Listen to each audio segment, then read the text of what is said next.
Bonjour.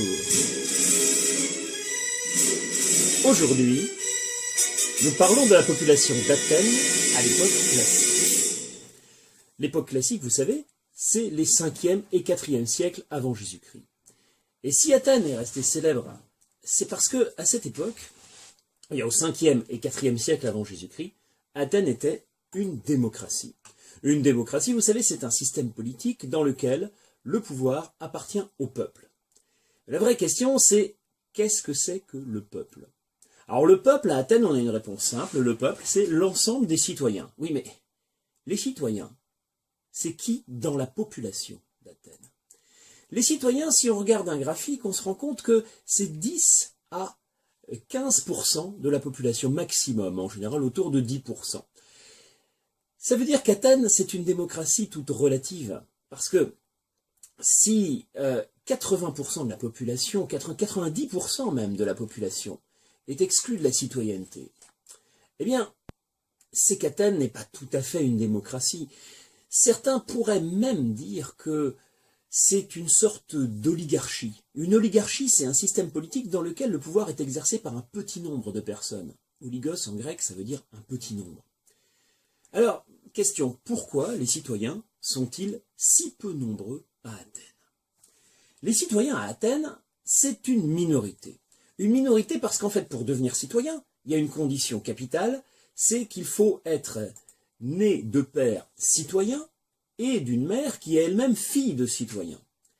Les conditions sont donc assez strictes et on devient citoyen quand on réunit ces conditions-là, mais aussi lorsqu'on a fait son service militaire, ce qu'on appelle l'éphébie. L'éphébie, c'est un service militaire qui dure 2 années, entre 18 et 20 ans. Après ça, les citoyens ont des droits égaux. C'est un principe fondamental, on appelle ça l'isonomie. L'isonomie, le fait d'avoir les mêmes droits. Iso, ça veut dire pareil, et nomos, c'est la loi. Donc, les citoyens sont égaux face à la loi, ils ont tous les mêmes droits. Et donc, comme Athènes est une démocratie, eh bien, les citoyens peuvent tous être élus ou tirés au sort pour exercer une magistrature, c'est-à-dire exercer un pouvoir, une responsabilité. Pendant 1 an, les magistratures durent tout 1 an. Parmi ces magistratures, eh bien, il y en a certaines qui surprendraient un peu aujourd'hui. C'est que, eh bien, on peut être prêtre, on peut être tiré au sort pour être prêtre pendant 1 an. Les prêtres, ce sont des magistrats comme les autres, parce qu'ils exercent une responsabilité eux aussi.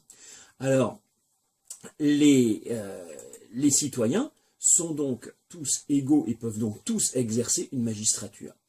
Cette magistrature, ça peut se faire dans la religion, et la religion, eh bien, c'est l'occasion à Athènes de grandes fêtes. De grandes fêtes comme ce qu'on appelle les Panathénées.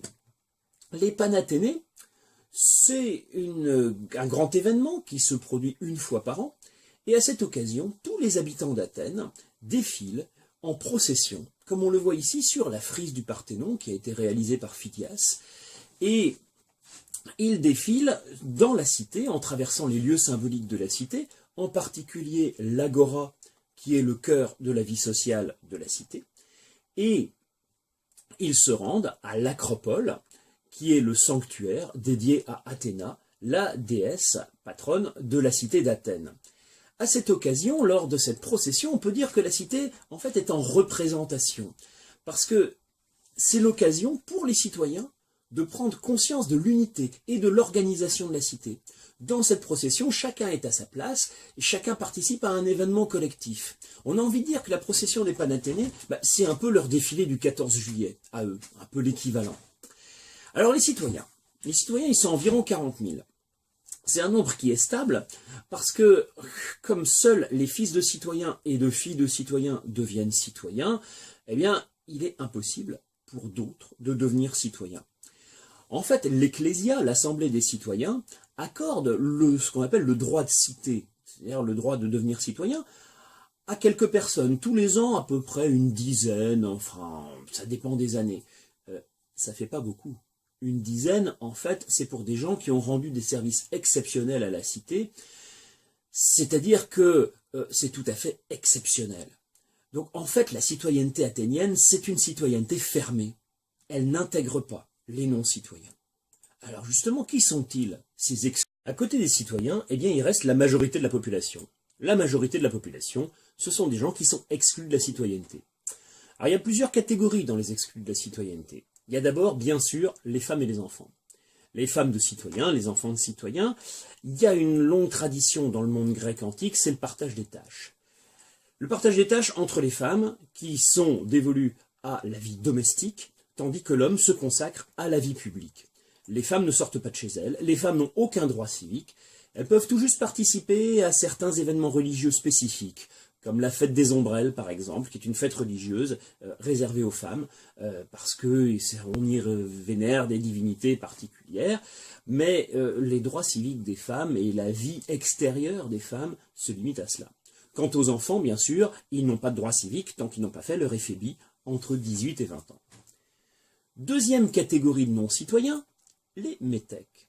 Les métèques, ce sont des étrangers, tout simplement. Des étrangers qui vivent à Athènes et qui sont assez nombreux, entre 50 et 80 000 selon les époques. Des étrangers, c'est très souvent des Grecs qui viennent d'autres cités. Ce sont des Thébains, des Chalcidiens, des Phocéens, enfin qui viennent donc de Thèbes, de Chalcis, de Phocée, d'une autre cité grecque.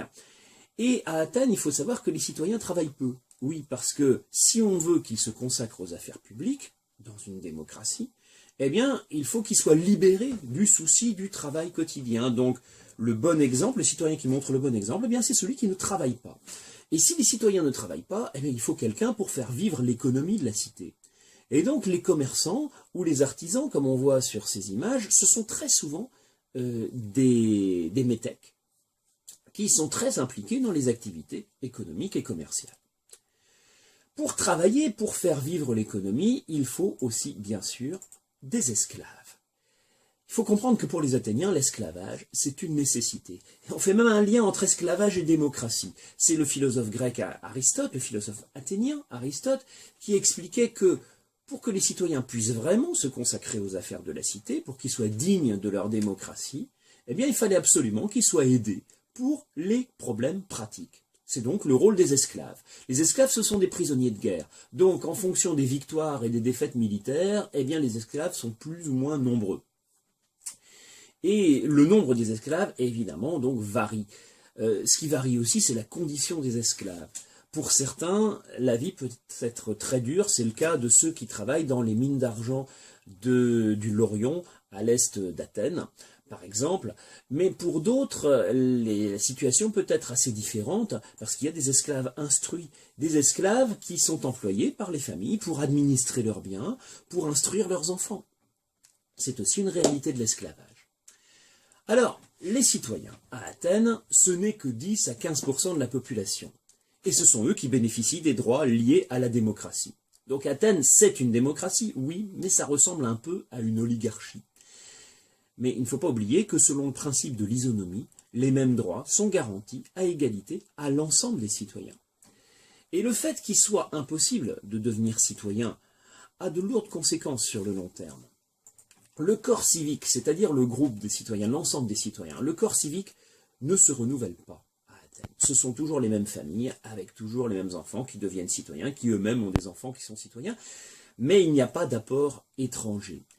Et du coup, Athènes aura des difficultés à convaincre ceux qui ne font pas partie du corps civique qu'ils doivent être solidaires de la cité.